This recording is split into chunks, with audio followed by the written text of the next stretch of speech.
기독교 전파 이전에 있었던 기독교의 어떤 접촉들이 어떤 것들이 있는지를 한번 더 좀 살펴보고자 합니다.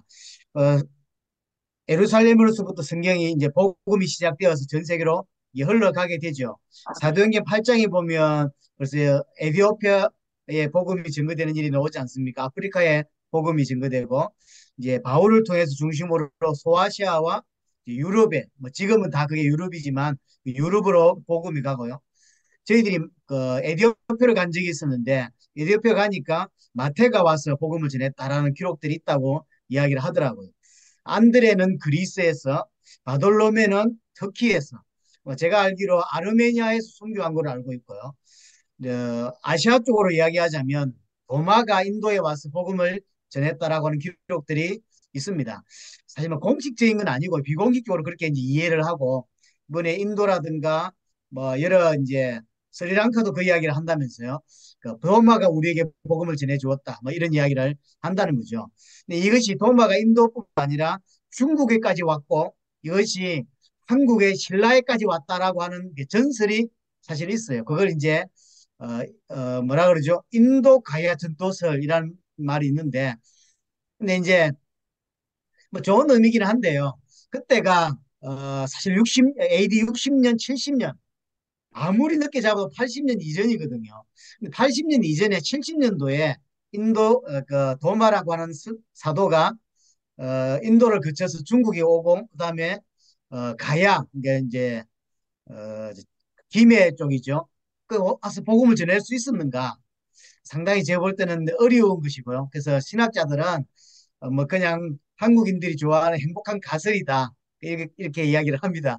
예, 실제는 제가 볼 때는 아닌 것 같습니다. 역사적 자료가 전혀 없어요. 전혀 없어요. 그래서 학문에서는 인정받지 못합니다. 그리고 이제 또 하나가 이제 경교라고 들어보신 분들이 있을 건데요. 경고가 뭐냐면 네스트리우스라고 하는 이제 뭐라고 해요? 감독이 있었는데 콘스탄티노플 지금의 이집트죠. 콘스탄티노플의 감독이었던 사람이 있습니다. 이 사람이 당시에 가장 유행했던 게 뭐냐면 이제 문제가 됐던 게 뭐냐면 단성론이라고. 단성론이 뭐냐면 예수 그리스도는 참 인간이시고 참 하나님이시죠. 근데 이 두 개를 설명하는 과정에서 이 두 개를 설명하는 과정에서 좀 잘못된 설명을 하게 돼요. 예, 신성과 인성이 결합되는데 신성이 인성을 흡수했다라고 주장하는 게 단성론이에요. 그러면 이제 흡수되면 어떻게 됩니까? 어, 인성이 없는 거죠. 예수 그리스도는 신성만 있고 인성이 없는 거죠. 이게 하나의 본성만 이제 남게 되겠죠. 그러면 뭐 어떤 문제가 생기냐면 그러면 인성이 없는 그리스도 이런 말이 되는 거죠. 여기에 대해서 반박했던 사람이 네스토리오스예요. 그래서 이제 이 사람은 신성과 인성을 서로 이제 많이 이제 강조하는 입장이 된 거죠. 이제 이게 문제예요. 강조하다 보니 지나친 거죠. 지나쳐서 두 본성을 너무 지나치게 강조하다가 예수 그리스도 안에 두 인격이 있다라고까지 이제 가버린 거예요. 이게 마치 어떤 거냐면 다중인격이 돼버렸어요. 예수 그리스도가 신성과 인성이 있다라고 하는 걸 강조하다가 이 예수 그리스도 안에 신성이 따로 있고 인성이 따로 있어서 마치 치킬 박사 하이드입니까? 그래서 그런 인물이 돼버려 괴물이 돼버렸어요. 그래서 십자가에 만약 죽으실 때 어, 고통당하신 건 인성이지 신성이 아니다. 그리고 마리아가 예수님을 낳은 잉태한 것은 인성이지 신성은 아니다. 이런 쪽으로 이제 신성과 인성을 구분하고 분리하면서 이상한 예수 그리스도가 돼버린 거예요. 그러면 예수님이 십자가 지실 때 인성만 십자가를 지시고 고통을 당하셨다면 굳이 예수님이 오실 필요가 있나요? 이 큰 문제가 되죠.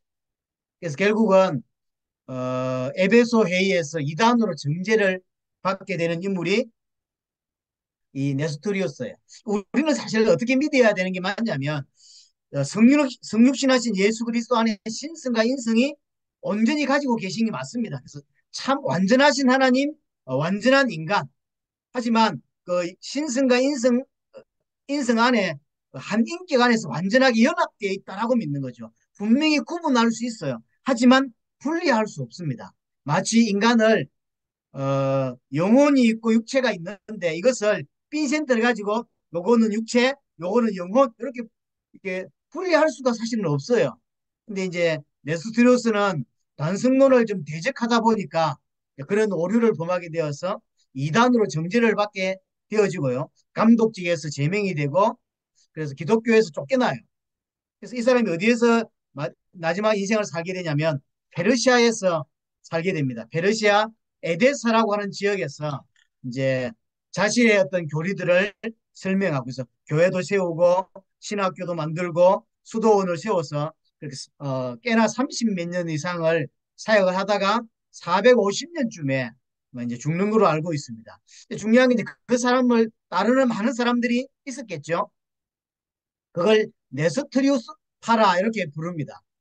페르시아를 근거로 해서 7세기 초반부터 전 세계로 선교사를 이제 파송하게 되어지고 그것이 이제 인도를 거쳐서 중국에까지 오게 되어지고요. 중국에서의 그 네스토리오파를 뭐라고 부르냐면 경교다라고 부르게 되어집니다. 이때 중국이 언제 때냐면 당태종 때예요. 우리나라하고도 상당히 관계가 있죠. 당태종 9년쯤에 이제 경교가 중국에 들어오게 되어집니다. 굉장한 환영을 받습니다. 왜 그러냐면 당시 아라비아가 급성장을 하고 있었어요. 중국 입장에서 이 아라비아를 좀 견제하기 위해서 이제 페르시아를 좀 가까이 지낼 필요가 있었던 거죠. 그래서 페르시아에서 온 선교사들을 굉장히 급진하게 대접하고요. 교회를 세워서 선교 활동할 수 있도록 당태종이 굉장한 이렇게 문을 열어줍니다. 그래서 200년 동안 중국에서는 왕성한 활동을, 활발한 활동을 하게 되어집니다. 이름을 경교라고 했죠. 당시 중국에서는 유교, 도교, 또 이렇게 뭐라고 하죠? 불교, 이런 명칭들이 이제 있었잖아요. 거기에 대해서 거부감이 없도록 이걸 맥을 이렇게 예, 만든 거죠. 그래서 뭐 기독교다 뭐 이렇게 하지 않고 또는 이렇게 네스트리우스파다 이렇게 표현하지 않고 경교라고 빛의 종교 또는 뭐 강명전대한 종교 뭐 이런 의미로 경교란 이름을 쓰게 되어요. 여기서 이제 한 생각해야 될 게 뭐냐면요. 이제 이 경교에서 선교사로 이 사람들도 중국에서 거부감을 덜 느낄 수 있는 방법이 뭘까를 계속 고민하다가 이름들을 다 바꿔요. 그래서 예를 들어서 뭐 성당 또는 교회 이렇게 쓰지 않고 대진사라고 해요. 그러니까 아예 중국 사람들이 이해하기 쉽도록 이제 명칭을 바꾼 거죠.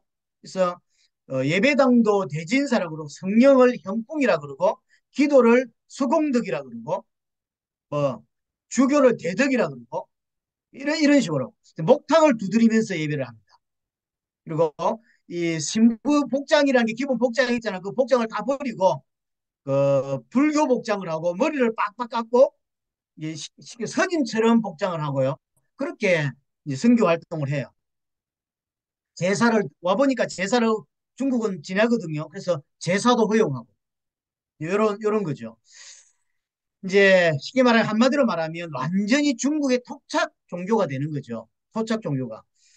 그리고는 200년 지나서 역사에서 완전히 사라져. 물론 이제 1200년도에 야리 가온이라는 이름으로 약간 한번 등장을 했다가 또 다시 완전히 사라지게 되어집니다. 여기서 뭘 생각해 봐야 되냐면 완전히 토착화된 종교가 되었을 때 중국 입장에서 굳이 종교를 믿을 필요가 없었던 거죠. 왜냐하면 복장도 불교고 언어도 단어도 불교고 다 그냥 불교예요. 차별된 게 하나도 없어요. 그러니까 굳이 믿을 필요가 없는 거죠. 기독교 색채가 완전히 사라져 버렸죠. 물론 기독교에서 이단으로 정죄를 받았지만 기독교의 색채가 많이 그대로 남아 있잖아요.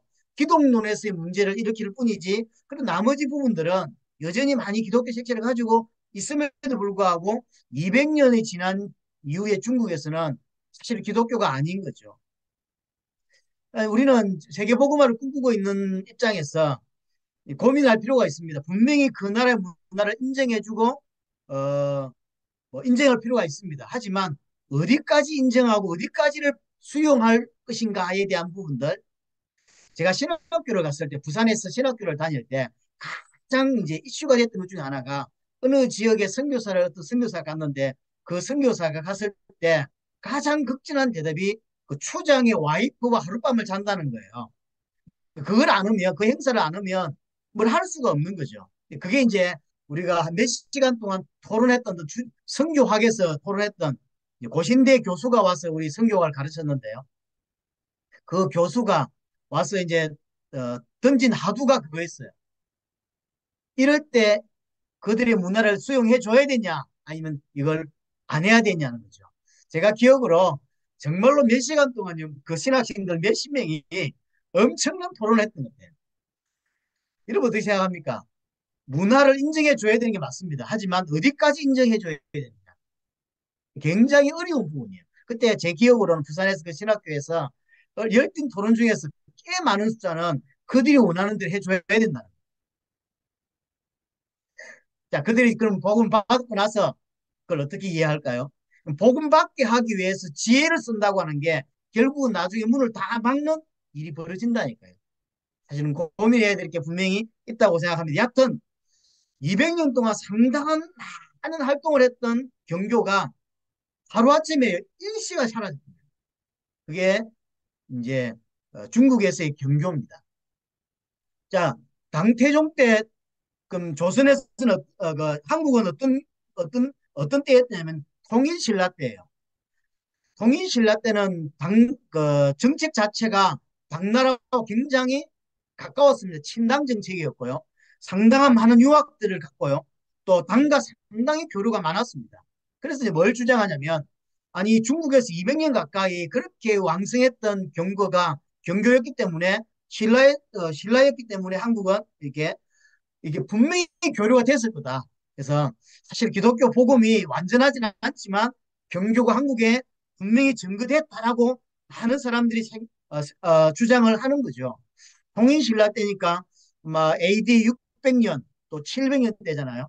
그러니까 상당히 영향을 받을 수밖에 없다고 생각을 하는 거죠. 그래서 영국의 이제 고고학자였던 고든이라는 사람이 1910년도에 한국에 와서 한 4년 동안 거주하면서 여러 군데를 하고 이제 한국에 경교가 전파되었었다라고 주장하는 가장 이렇게 많이 했던 사람이 고든이라고 하는 사람이에요.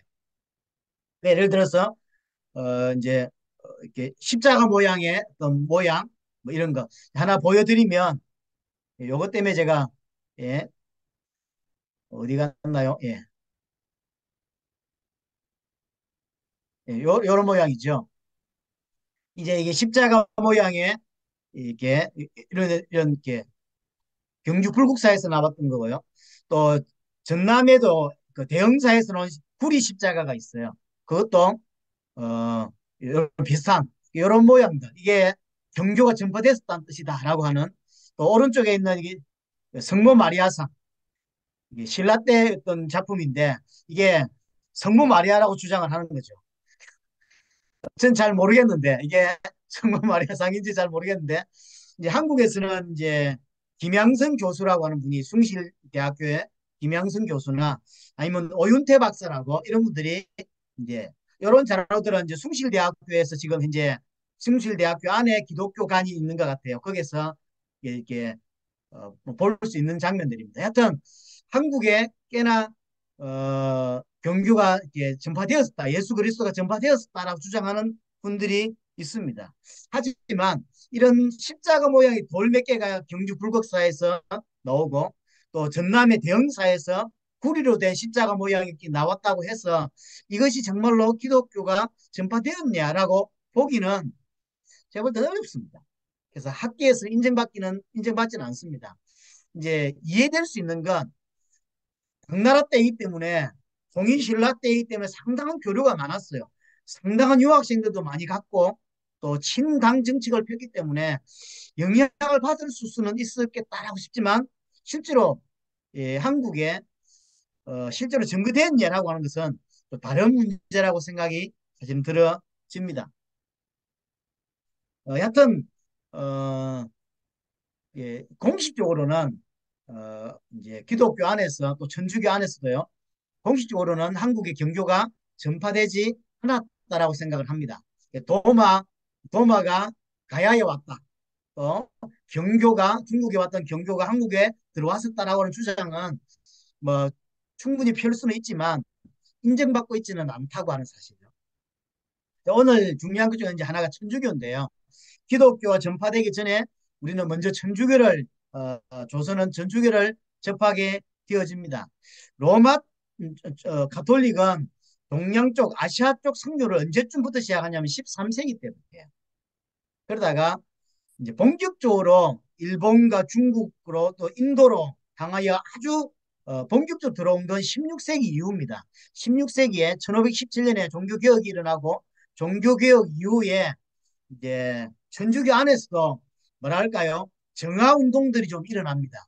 사실 루트나 칼빈이 말한 것 중에 맞는 것도 있지 않냐라고 하는 이제 넣은 거죠. 그래서 종교 개혁에 대한 반작용으로 자기 자체 정화 운동이 일어났는데 그 정화 운동으로서 일어났던 가장 큰 단체가 뭐냐면 예수회예요.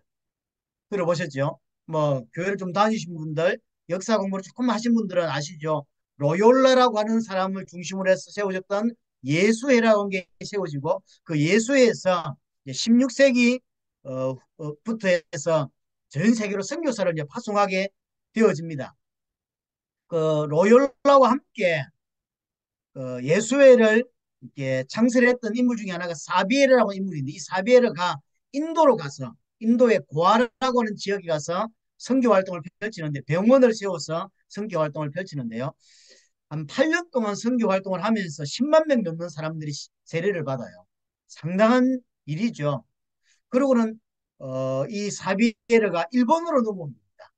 뭐 짧은 1년, 일본의 2년 3개월 동안에 1,500명의 개종자가 나오죠. 일본 천주교 선교의 시작이고 기초를 이 사비에르라고 하는 사람이 놓게 되어지고 그 이후에 이 사비에르가 일본의 선교문을 열고 나니까 그 이후에 우후죽순처럼 예수의 선교뿐만 아니라 여러 선교단체에서 천주교요. 천주교 선교단체에서 일본으로 향하여 엄청나게 많은 선교사들이 들어오게 되어집니다. 그리고는 사비에르가 중국 선교를 하여 이제 떠나게 되고 결국은 중국에서 제대로 선교 활동하지 못하고 사비에르는 죽게 되어집니다. 하여튼 일본의 상당한 천주교 신자들이 발생을 하게 되고요. 이제 조선 입장, 한국 입장에서는 천주교를 언제 처음 접하게 되냐면 임진왜란 한국과 일본의 싸움이 벌어졌는데 그게 임진왜란인데 그 임진왜란 때 한국은 천주교를 처음으로 접하게 되어집니다. 이때가 이제 1593년쯤이라고 이제 학자들은 이야기를 합니다. 이제 일본의 이제 군인들이 한국에 이제 머물 때가 있었죠. 대부분 거기에 상당수가 예수의 신자들이었어요. 군인들의 상당수가 그게 이제 고니시라는 장수가 이제 로마에다가 천주교에다가 이제 요청을 하게 되죠. 많은 군인들이 전쟁에 나와 있는데 이 군인들이 이 미사를 드려야 되지 않겠냐 그래서 신부를 좀 파송해 달라. 예, 이제 그렇게 요청을 하게 되고요. 거기서 스페인 신부가 이제 그 요청에 따라서 고니시의 요청에 따라서 들어오게 되는데 그래서 한국의 웅진이라고요. 지금으로 말하면 창원 옆이죠. 창원 옆 웅진에 이제 신부가 스페인 출신의 신부가 들어오게 됩니다. 그래서 한국 땅을 밟은 외국인 첫 성직자가 이제 이 사람 한 1년 정도 이제 웅진에 이제 있게 됐는데 실제로 선교 활동을 하게 된 것은 아닌 걸로 일본 그 장수들 일본 군인들을 돕고 미사를 하는 정도였지 실제로 조선 사람을 만난 기록은 있지만 그들에게 어떤 뭐 성경에 관한 이야기나 어떤 예배에 관한 이런 것들을 했다고는 보기는 어려운 것 같습니다. 하여튼 이제 그 임진왜란이 끝나고 조선인 사람들이 한 5만 명 정도가 일본으로 포로로 잡혀간 걸로 기록이 있고요. 그 중에 70명 정도가 천주교로 개종했다고 하는 기록들이 있습니다. 생각보다 많은 사람들이 만약 어려웠으니까요. 일본에 잡혀갔고 포로로 잡혀갔고 그러니까 아마 종교가 필요했겠죠. 그래서 아마 천주교로 개종을 했던 것 같고요. 시간이 약간 지나서 도쿠가와라 그러죠. 도쿠가와 히데요시입니까? 도쿠가와가 상당한 천주교를 핍박하게 됩니다. 이때 한국인 천주교 신자들이 꽤 많이 이제 죽는 걸로. 그래서 조선 밖에서 천주교인이 순교한 첫 번째 사례가 여기에서 이제 나오게 되어집니다. 또 하나가 첫 번째는 일본을 통해서 전쟁이죠. 임진왜란을 통해서 한국의 천주교가 이제 접하게 되고 두 번째는 중국입니다. 중국에 꽤 많은 천주교 이제 선교사들이 그것도 예수의 선교사들이 많이 들어와 있었는데요. 예수의 선교사들 중에서 마테오 리치라고 하는 사람이 중국인들 신앙을 위해서 중국어로 천주실이라고 하는 이제 책을 저술하게 됩니다. 교리책이에요. 이 교리책을 한국의 이수광이라고 하는 사람이 아마 역사에 들어보셨죠? 지봉유설이라는 책에다가 이 천주교 교리라고 할 수 있는 천주시리를 소개하면서 한국이 처음으로 천주교에 대한 것들이 처음으로 소개가 되어집니다. 어, 또 하나가 이제 병자호란을 조선이 치르고 조선이 지지요. 병자호란의 결과로 소현세자가 중국으로 이제 북경으로 볼모로 잡혀가게 되고요. 그 북경에서 아담샬이라고 하는 선교사, 예수의 선교사입니다. 이 선교사를 만나게 되고 천주교에 관심을 가지게 돼요. 그리고 실제로 소현세자가 천주교 신자가 되었다라고 하는 기록이 있어요. 하지만 이걸 어느 정도 인정해 주는지는 잘 모르겠는데 하여튼 볼모로 잡혀갔던 소현세자가 천주교에 굉장한 관심을 가지게 되고 천주교로 개정했다고 하는 그런 설이 있습니다. 그리고 이제 귀국할 때 이제 계속 있는 게 아닌가 귀국하면서 이제 서방에 있던 과학 서적이나 기구들을 이제 많이 가지고 오게 되고요. 천주교를 한국에다 전파해야 되겠다 싶은 생각이 있었던가 봐요. 그래서 로마 교황청에다가 공식으로 천주교 신부가 한국으로 들어올 수 있도록 나와 한국으로 같이 들어갈 수 있도록 이제 요청을 하게 되는데 그게 성사가 되지는 못했어요. 아마 여러 가지 조선 상황이 절대로 녹록하지 않다는 판단을 했던 것 같아요. 단 중국인 신자와 동행을 할 수 있는 건 허락했던 것 같아요. 그래서 소현세자가 여러 가지 과학 기술이나 여러 책들, 서방 책들을 가지고 들어오면서 중국인 신자와 함께 들어오게 됩니다. 이름 잘 알다시피 소현세자가 귀국한 지 70년 만에 사실은 죽어요. 그래서 천주교를 실제로 한국에 전파한 기록은 없습니다. 못하고 죽은 거죠. 들어오지 얼마 안 돼서 알았고 70년 만에 죽었으니까요. 죽고 나니까 가지고 왔던 모든 그 책들과 이런 것들 다 불살라지게 되고요. 함께 들어왔던 천주교 신자, 중국인 신자도 중국으로 돌려보내지게 되어집니다. 이 이야기가 프랑스 선교 잡지에 천주교 청교 잡지에 아마 소개된 적이 있었어요. 그래서 조선 왕자 이야기라고 하는 제목으로 제가 알기로 이제 프랑스에 한번 소개한 적이 있는 것 같습니다. 네, 이렇게 처음에 접하긴 했지만 실제로 뭐 연구되거나 신앙으로 받아들이지는 않았죠. 그러다가 이제 이것을 학문으로 받아들여지고 이제 신앙으로 바뀌는 일이 벌어졌는데 그게 뭐냐면 이제 실학파들 중심으로 조선의 실학파들이 정치에서는 약간 외인이거든요. 중앙인물들이 아니에요. 약간 외인들인데 이 사람들이 이제 처음에 학문으로 받아들이게 됩니다. 이제 이수광이가 쓴 이제 지붕유수를 통해서 처음 소개받고 하면서 천주학으로 신앙이 아니라 학문으로 이제 받아들여지게 되었다가 아마 들어보셨을 건데 허균이라는 사람이 있어요. 실학자인데 남인이고요. 이 허균을 통해서 학문이 학문이 아니라 이게 종교다. 이게 신앙으로 처음 받아들이게 된 사람이 허균이에요. 그리고 어, 이제 이 허균 중심으로 또 이성훈이라고 하는 사람 중심으로 천주학이라고 학문을 이제 연구하는 모임이 있게 되죠. 여기에 이제 우리가 아는 정약종, 아니, 정약전, 정약용, 또 근신일, 근칠신, 뭐 이성훈 이런 사람들이 이제 다 함께 이런 학문을 연구하는 모임을 갖게 됩니다. 이성훈은 이 정약용과 정약전하고 이게 천암 내부지간이 돼요. 예, 이성훈의 처남이 정약용이죠. 그래서 이 사람들이 함께 이제 이 실학파들이 주로 이제 이런 학문을 연구하게 되는데 중요한 건 별로 이제 서적이 별로 없잖아요. 천주학을 공부하고 싶은데 갖고 있는 게 없어요. 그러다가 이제 이승훈이가 자기 아버지를 따라서 동지사라고 중국에 이제 잠시 업무를 하러 가게 됩니다. 그래서 이때 중국에 가서 국경에 가서 천주교 선교사를 만나게 되고 거기서 이제 세례를 받아요. 그래서 한국인 최초의 세례자가 되는 거죠. 베드로라고 하는 세례명을 받게 되고 여러 교리서들 중국어로 번역되어 있는 여러 교리서들을 이제 가지고 한국으로 돌아오게 되어지고요. 이제 이 교리서를 가지고 자기들끼리 연구하고 이제 모임을 가지고 신앙으로 이제 받아들이게 되어집니다. 그때가 이제 1784년쯤 됩니다. 김범우라고 하는 사람 집에서 이제 모임을 하는 거죠. 이성훈, 이벽, 뭐, 김범우, 근칠신, 정약용, 정약전 이런 사람들이 모여서 이제 이렇게 이제 모임을 하는 거죠. 여기서 재밌는 게 뭐냐면 이성훈이가 중국 가서 이제 정규계 모임을 예배를 드리고 해봤잖아요. 세례를 받았잖아요. 그걸 한국에 그대로 도입하는 거예요. 도입하고 그래서 이제 예배를 드리고 그래서 뭐랄까요? 자생적으로 이제 중국에서 본 그대로 교구를 만들어대요. 이게 중국의 허락을 받았거나 로마 가톨릭의 허락을 받은 게 아니라 자기들이 들어와가지고 가보니까 주교가 있고 신부가 있고 그래서 설교를 하고 이래 하잖아요. 미사를 하잖아요. 그걸 그래서 연장자였던 근신일이 주교가 되고 이제 나이가 조금 작았던 이성훈이나 이런 사람들이 신부가 돼가지고 자기 스스로 슬픔을 받는 거예요.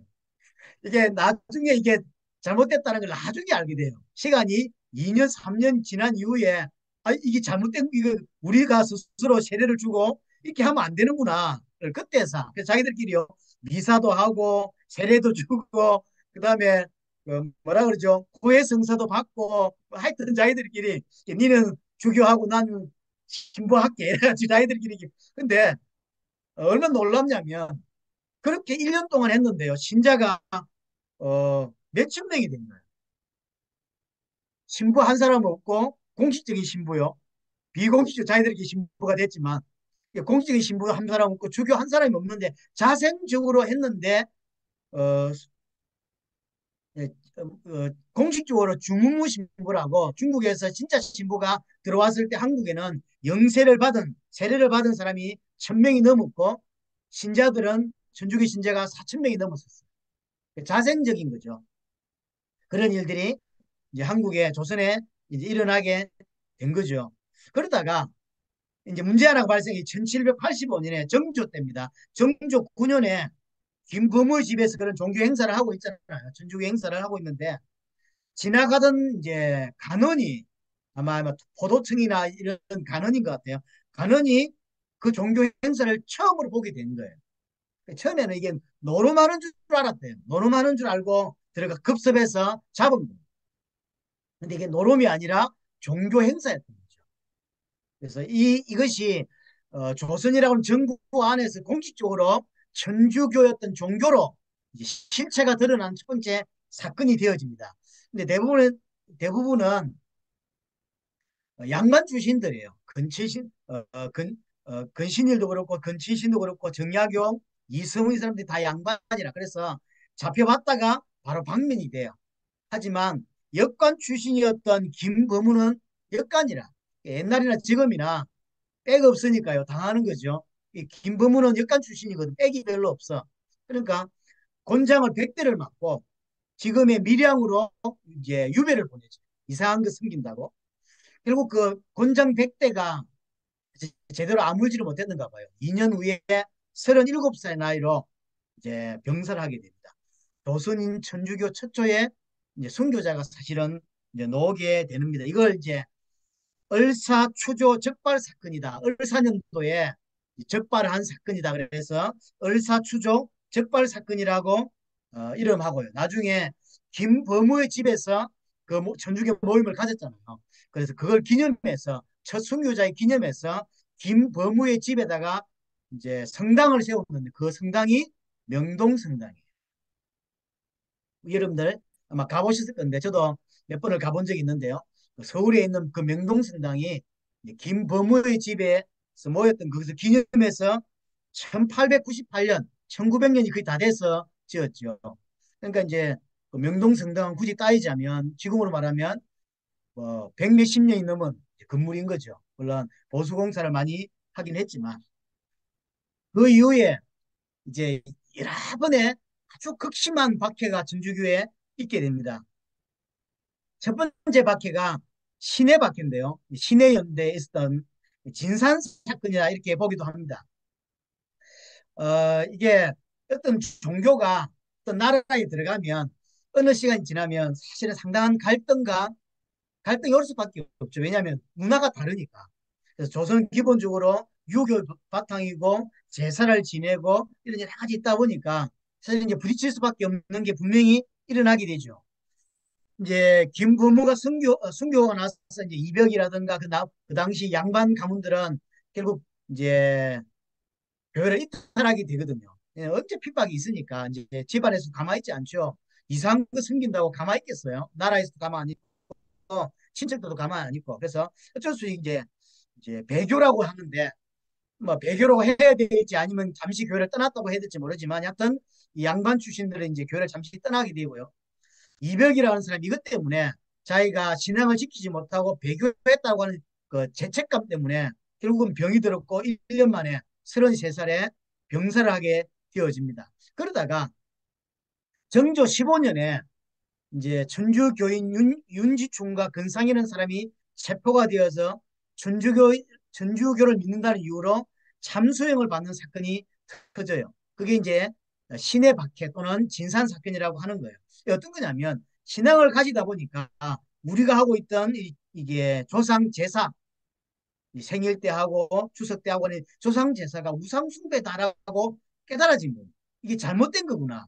그래서 조상 제사를 안 하고 집에서 그 다음에 신주 단지를 집에다 모시고 있었는데 신주 단지를 이제 다 없애버린 거예요. 불에 다 태워버렸죠. 사람들이 불에 태우는지 제사를 안 지는지 모르죠. 왜 각자 그리 하는 거니까. 그러다가 어머니가 돌아가셨어요. 어머니가 돌아가시고 장례를 치르는데 이러면 장례식에 가보셨잖아요. 옛날 장례식에 예, 이 상이 메고 어이야 이렇게 이제 가잖아요. 어이야 가는데 이제 무덤을 메우고 제사를 해야 되는데 제사를 안 없어요. 왜 안 해? 이 발각이 됩니다. 이게 조선시대 양반들에게 엄청난 충격을 갖다 줬어요. 어떻게 조상에게 제사를 안 할 수 있어? 엄마가 죽었는데 어머니가 죽었는데 절을 안 한다고 해서 난리가 난 거예요. 조선에 엄청난 파장을 일으키게 되어집니다. 그리고는 이 둘은 참수를 이제 당하게 되어지죠. 이게 이제요. 잠수도 잠수지만 부모에게 제사한다는 이야기가 일파만파로 이렇게 조선에 이제 알려지고 그러니까 양반이 어떻게 이럴 수 있냐 쌍놈도 아니고 난리가 나는 거죠. 그러니까 양반 출신들이 이제 천주교 신자들이 대거 교회를 떠나는 이탈 현상이 많이 지게 되어집니다. 그러면서 얼럭이 지금까지는 이승이라든지 이벽이라든지 정약용이라든지 이런 사람들이 이제 천주교를 이끌어 왔다고요. 이 사람들이 다 교회를 떠나고 나니까 이제 주동적인 사람들이 없다 보니까요. 그걸 끌어갈 수 있는 사람들이 약했던 거죠. 그걸 누가 메우냐면 주들이 메우게 되고 또한 우리 그래도 필요하다. 공식적인 신부가 필요하다. 네, 이걸 담당해야 돼. 이런 필요성들을 느끼게 되어집니다. 여하튼 공식적으로 큰 박해 하나가 진산 사건 또는 신해 박해라고 그러고 두 번째 일어난 큰 박해가 1801년도에 일어났던 신유 박해입니다. 중국인 주문무라고 하는 신부가 이제 비밀리에 한국으로 조선으로 들어가게 되죠. 그게 1794년도입니다. 그러다가 1801년도에 중국에 들어오기 7년에 대규모 박해가 근칠신 이런 사람들은 옥사에서 고문으로 죽고 이제 정약종이나 그다음에 이승훈 같은 이런 사람들은 참수되고 우리가 잘 아는 정약용은 우리가 많은 글들을 썼잖아. 실학과 정약용은 강진에서 19년 동안 유배를 당하게 되는 일이 이제 벌어지게 되었죠. 이때 생각보다 많은 사람들이 300명 넘는 천주교 신자들이 죽게 돼요. 순교하는 일이 벌어지게 되고 얼마만큼 천주교가 상당히 많이 퍼져 있었냐면 이제 이런 기본적인 사람들을 체포하고 주문모라고 신부가 들어와 있다는 걸 이제 간청에서 알게 되어 이 주문모를 찾기 위해서 사방팔방으로 뒤는 거죠. 근데 뒤지면 뒤질수록 천주교 신자가 잡히고 죽게 되는 일이 벌어지니까 신부가 결국 자수를 하게 됩니다. 자기가 대장이니까 자기가 자수하면 박해가 요하게 될 줄 하지만 자수하면서 뭐가 밝혀지냐면 들어와 어떻게 살았고 뭘 했는지가 행적이 밝혀지면서 더 큰 파장들이 일어나요. 알고 보니까 왕궁 안에 궁궐 안에도 꽤 많은 천주교 신자가 있었던 거죠. 예를 들어 은흥군도 천주교 신자예요. 그래서 사사되고 그 부인과 며느리도 이제 사약을 받게 되고요. 그러다 보니 그 이제 그 뭐라죠? 궁에서 있는 여자들 뭐라고 할까 이런 사람들이 꽤 많은 천주교 신자들이 있었던 거죠. 다 참수를 당하고. 그래서 여하튼 신유 받게 돼서 300명 넘는 천주교 신자들이 순교를 하는 일이 벌어졌고요. 한국은 기독교도 그렇지만 천주교도 꽤나 많은 순교자들이 많이 나왔죠. 그러다가 그런 이제 신유학계 와중에 어떤 일이 벌어지냐면 항사영이라는 사람이 천주교 신자인데요. 너무 안타까운 거예요. 그래서 편지를 하나 씁니다. 중국의 선교사에게. 그래서 중국에서 황제가 조선에다가 말을 좀 해주면 조선 황제에다가 야 그거 박해하면 안 돼. 이렇게 말을 해주고 그다음에 프랑스라든지 이탈리아라든지 이런 힘 있는 강대국이 뭐랄까 군함 한 두치 끌고 들어와서 조선 앞에다 한강에다 대놓고 야 그 조선 핍박하면 안 돼 이렇게 좀 말 좀 해주면 핍박을 안 받을 것 같다는 거예요. 종교의 자유를 허락해주지 않겠냐라는 생각을 했던 거죠. 그래서 이제 글을 써가지고 보내는 거예요. 보내는데 혹시 들킬 수 있으니까요.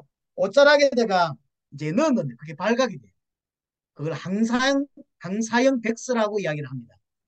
그 내용을 읽고는 예, 정부에서 난리가 났죠. 왜냐하면 대포를 들고 들어오고 이거 군함이 들어오고 중국 황제가 압력을 넣어달라고 하는 거니까요. 결국 이게 대역죄인으로 반국가 단체로 천주교가 이제 치부가 되는 거죠. 여하튼 이걸로 강사형은 능지처참이라 그러죠. 말에 묶여서 찢어서 죽이는 능지처참을 강사형은 당하고 이때 또 100여 명이 또 순교를 하거든요. 그러니까 신유 받기 때 많은 사람이 순교를 하고 또 수많은 사람들이 유배를 가게 되는 일이 벌어지게 되어집니다. 또 하나가 뒤에 박힌데요. 주문모 신부가 순교당한 이후에 30년 동안 넘게 30몇 년 동안 공식적인 신부가 이제 천주교 신부가 없었습니다. 그러다가 나중에 유방제라고 하는 신부가 밀입국을 하게 되는데 그때까지 33년 동안 참 희한하죠. 그렇게 압박을 하는데도요. 사람들이 그렇게 수백 명이 죽어 나가는데도 천주교는 부흥을 해요. 그게 신앙이죠, 사실은. 평신도에 의해서 천주교가 굉장히 활성화됩니다. 이것을 로마 카톨릭에서 교황청에서 눈여겨봤던 것 같아요. 공식적인 신부가 있지 않고 교구가 형성된 것도 아닌데 자생적으로 계속 일어나는 것들을 보고 중국 밑에 조선 천주교가 아니라 아예 중국과 대등한 조선 천주교로 격상시킬 필요가 있다라고 하는 생각을 이제 교황청에서 하게 되고 그것을 좀 도울 수 있도록 프랑스를 임명하게 됩니다. 프랑스에서 외방정교회라는 것을 만들어서 조선 천주교를 이제 도울 수 있도록 그래서 중국 천주교 안에의 작은 교구가 아니라 중국 천주교와 함께 같은 레벨의 천주교로 만들 수 있도록 그렇게 이제 위치를 바꿔주지요. 그런 일이 일어나게 됩니다. 그래서 프랑스 신부가 한국에 세 명이 밀국을 하게 되고 거기에서 똘똘한 애들 몇 사람을 좀 이렇게 유학을 마카오로 유학을 보내게 되는데 그 중에 한 인물이 김대근이라고 합니다. 들어보셨죠? 천주교 최초의 신부죠. 김대근 신부. 거기서 이제 예, 세명 중에 한 명이에요. 한 명은 병으로 사망을 합니다. 그래서 김대근 신부가 1845년에 신부가 되거든요. 하여튼 그런 일이 벌어지는데 이게 이제 다 또 들킨 거죠. 그래서 현종 때 3년 동안 대규모 박해가 일어나게 되고 전국적으로 참수형만 70명, 그다음에 옥사로 60명, 외국인 프랑스 신부도 이제 세남트에서 제가 세남트를 가보려고 여러 번 했었는데 못 가봤는데 세남트에서 이제 순교를 하게 되어집니다. 네 번째 박해가 병호 박해인데요. 김대건 신부가 신부를 이제 신부가 되고 미국을 이제 사실은 한국 들어오기가 쉽지가 않았어요. 박해가 계속 있으니까. 그래서 어렵게 귀국을 하게 되었는데 그 다음에 1846년도에 결국은 잡혀요. 체포가 되어지고 그 체포로 시작된 박해가 병우 박해입니다. 그래서 김대건 신부는 24살 나이에 세남대에서 처형을 당하고 되고요. 김대건 신부가 처형당하기 직전에 아버지도 순교하고 할아버지도 순교해요. 그 집안 자체가 완전히 천주교 순교하는 천주교 이렇게 하나 볼까요? 제가 어, 예. 김대건 아까 제가 어, 이게 이제 그림인데요. 김대건 신부요. 나중에 보여줄 배럴 학당도 지금 보겠습니다. 조금 이따가 이제 자생적으로 조선에서 신학생이 나오고 신부가 나올 수 있도록 신학교를 하나 만드는 이게 배론 신학당입니다. 제천에 충북 제천이죠. 그 제천에 있는 배론 신학당입니다. 예, 하여튼 이때도 병호박해 때도 100여 명 넘게 순교를 하게 되고요. 가장 큰 박해는 마지막에 병인박해입니다. 어, 1857년에 전주교 신자를 제가 찾아보니까 1만 5천 명이 넘었다. 그리고 그 해만 세례받은 사람이 580명, 1865년에 2만 3천 명으로 급증합니다. 그러니까 그렇게 박해를 하고 시도한 사람이 없고 조직이 제대로 돼 있지 않은데도 전주교는 계속 이렇게 늘어나게 되어지고 이런 늘어나는 것을 감당하기 위해서 좀 전에 보여드렸던 베론 신학당을 설립하게 되고 여기서 이제 신학생들을 배출하는 일을 하게 되고 이 베론 신학당의 당에서 발전한 게 지금의 가톨릭 대학입니다. 그래서 가톨릭 대의 모체가 베론 신학당이죠. 자, 정리하자면 대원군이 마지막에 병인박해 때 핵심 대원군인데 대원군이 세옥 정책을 펴면서 천주교를 엄청나게 박해를 합니다. 그걸 병인박해라고 해요. 이게 기간이 10년 동안 진행돼요. 요 10년 동안 외국인 선교사가 9명이 선교를 하고요. 조선 신자 8천 명이 죽습니다. 한두 명이 아니죠. 200명이 아니라 8천 명의 조선 천주교 신자가 박해받는 게 아니라 순교를 하게 되어지고요. 그러니까 사실 이 사건 때문에 이것을 문제 삼아서 왜냐하면 프랑스 신부가 많이 죽었잖아요. 조선 천주교를 돕기 위해서 프랑스가 임명이 되었고서 프랑스 외방 정교회라는 게 세워져서 조선 천주교를 돕기 위해서 프랑스 신부가 많이 들어왔는데 그 사람들이 다 순교했어요. 다 참전을 당하게 되지요. 이것 때문에 프랑스에서 군함을 끌고 와서 조선을 공격하겠다고 난리쳤던 게 있어. 그 역사적으로 그게 병인 양요거든요. 병인 양요. 일반 역사에서 말하는. 여하튼 우리가 다음 주부터 뭘 볼 거냐면 한국의 기독교가 어떻게 전파되었는 걸 볼 것인데 그걸 보기 전에 그 앞에 좀 어떤 일이 있었는지를 오늘 살펴보려고 했던 겁니다. 그래서 도마였던 아시아 쪽에 복음 전한 거, 그다음에 경교, 그다음에 천주교 이렇게까지 좀 살펴봤습니다. 시간이 좀 많이 갔는데 여하튼 어, 정상적으로 기독교가 조선에 전파되기 이전에 어떤 일이 있었는지를 좀 짧게 좀 살펴봤습니다. 예, 다음 주에 이제 정상적인 조선의 기독교 어떻게 전파됐는지를 함께 살펴볼 수 있도록 그렇게 하겠습니다. 감사합니다.